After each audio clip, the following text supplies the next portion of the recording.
Hey guys, how's it going tonight? I am planting up a beautiful sunflower plant tonight. I've had it down here in my little grow space for about a week and a half, and I just haven't gotten around to planting it yet. One reason because it's been quarantine. You guys know that any new plant I bring home from a store, I always put it in quarantine for a little bit before I integrate it with my other plants, because I want to make sure that it's safe and healthy and it doesn't have any sort of mite or disease or anything like that that would infect the rest of my container garden. And two, because I just haven't gotten around to it. I've been really busy. So this guy has just been getting some water, and now also just because I've been enjoying him so much. If you saw my Instagram page, you saw how pretty he has been, just blooming away down here with the grow lights and some fertilizer and whatnot. But now the blooms are starting to get spent and he's been potted and whatnot. So I wanted to show you kind of one of the things you can do for maintenance on this particular variety of sunflower. This is actually, let me turn the camera around and show you the tag. So this is a Sunfinity sunflower, and as you can see from zooming back a ways, he is the variety that is a little bit more like a naturalized wildflower variety, where he's got a lot of different bloom stalks. He's not a singular bloom stalk, and you can see that some of these are looking a little bit dry and some of the bloom heads are spent. Now this kind doesn't really get a seed head, sort of like the the mammoth sunflowers and that kind of thing, so he will continuously bloom. And if you look at some of these places like here and also around over here, there are some new buds that are getting ready to form, and then there's another one that's getting ready to open. So, and then here's another little baby one that's opening up. So he will continue to bloom. And a couple of things that you can do for this particular variety to continue to get the bigger bloom heads is to trim off some of the spent blooms so he doesn't continue to send energy into those.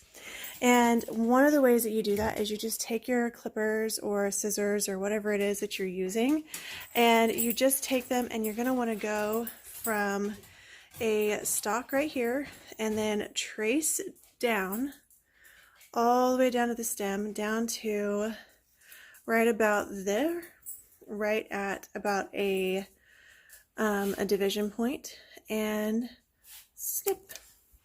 And that is all that it takes. And then the sunflower will send energy into other new blooms. Now, if you want to leave the seed heads on there for pollinators, that is totally fine. Once you see that the pollen is pretty much gone and there's no more yellow, then you can go ahead and snip them off if you want to, or you can leave them and let other insects come by and enjoy them. So this one has still got some pollen left in it, and it would be totally great to go outside and let other insects enjoy it. But I'm going to go ahead and snip off a number of these, so then that way it continues to put energy into making new blooms. Now, you will be without blooms here for just a little bit because it will kind of go in cycles like any other flower.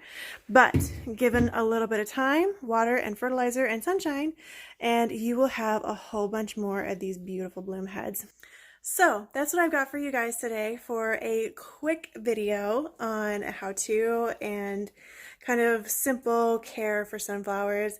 I ended up buying this one this year because all of the sunflowers that I started inside just failed. I was so sad.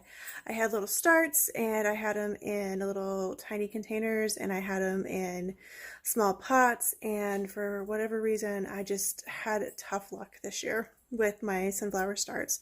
Some of them got eaten up by spider mites because I had a horrible problem with spider mites indoors this year. I had a spruce from Christmas left over that I was just enjoying, and about February it just all of a sudden started to burst open with just silky webbing all over it, and upon closer inspection it was just infested with spider mites, and that has ripped through a lot of my indoor plants this year, and it's been really tough, not just on those but also on a number of my seedlings, and unfortunately also my sunflower seedlings. And I lost peppers, and I lost blackberries, and I lost you know, all kinds of other flowers this year. So it's been a little bit sad.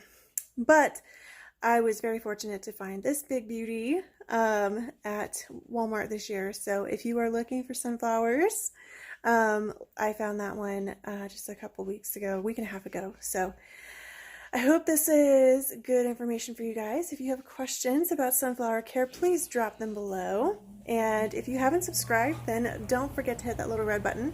And I will see you all in the next video.